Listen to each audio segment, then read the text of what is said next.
Hello, as always, I'm Sam McCoy, and today I have to ask the question, are we terrified of technology? Now, I don't mean so much iPod as iRobot. Media today seems to be overrun with evil robots that want to destroy humanity. And with so much evidence to work with, I have to ask the question, are we as people terrified of technology? Let's find out.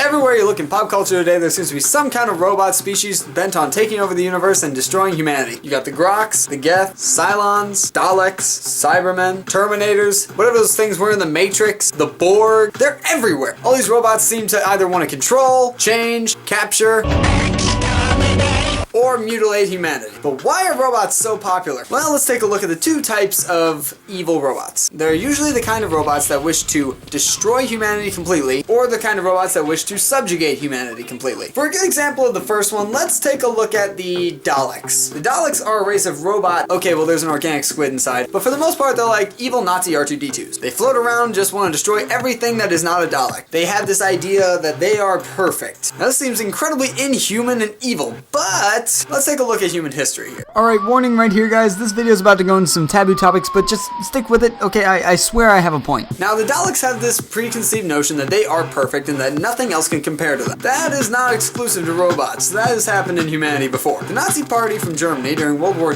II was very focused on the idea of racial purity and ethnic cleansing. This was awful, evil stuff here. It was based around the idea that there was a certain kind of human that was the ideal human, and that all other genetic traces of other races of people should be eliminated. But not that different from these guys. When you have one breed or species that wants to eliminate all others, it's this racial purity idea. The idea that one is superior to all others and all others should fall. Now let's think of the robots that subjugate humans. Take, for example, I don't know, the ones from the Matrix. In the Matrix, humans created these robots to try and help them out, but eventually they became smart enough to fight back. The Matrix is set in a world where humans do not exist in the real world. They are just batteries for robots, and their minds are plugged into the internet, kind of like you are right now. I'm not supposed to let them know? Okay, gotcha. Again, let's look at humanity. For hundreds and hundreds of years in human history, slavery was okay. Not now, thank God. But for much of human history, slavery was a thing. A terrible, awful thing that robbed people of their lives and happiness, but still a thing. Now that thankfully in most parts of the world we've moved past this as people, we remember it as one of the great inhuman evils of our history. So I don't think it's so much that we are afraid of robots rising up and nuking everybody and taking over and plugging us into machines. I think it's more that we are afraid of ourselves. We are more afraid of these great inhuman, immoral,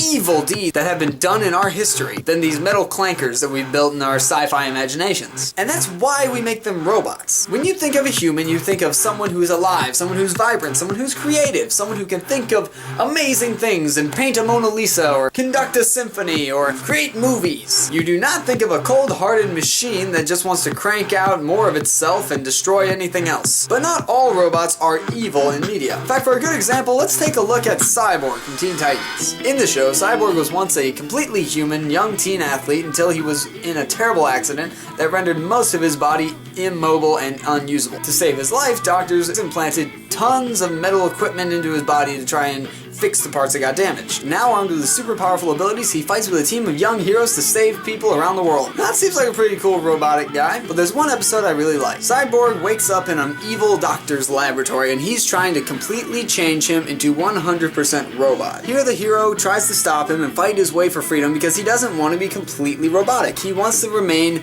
human in some way. If he removes the humanity, he removes the best parts. And that might just be the answer I'm looking for here. I don't think that we are afraid of robots rising up and taking over the world. I think we're afraid of humanity. Looking back at our history, it's very hard to believe that people could ever pull off the evil acts that were done. So we dehumanize them by putting them behind metal shells and giving them evil faces of robots. And I think it's a good thing. By disassociating ourselves from the evils of our past, like genocide and slavery, we further distance them from our modern perspective today. We turn the great human evils into inhuman monsters. And that's why we have so many evil robots in media. Whether they be armies of clankers marching in single file line, or a half-robotic breed of weird space gremlins. Robots represent a lack of humanity, and are therefore possibly our greatest villains ever. Alright guys, thank you for tagging along with me as I talk about crazy theories about robots in media. As always, I've been Sam McCoy. I hope you had fun and maybe learned a little bit. Alright guys, until next time, I'll see you later.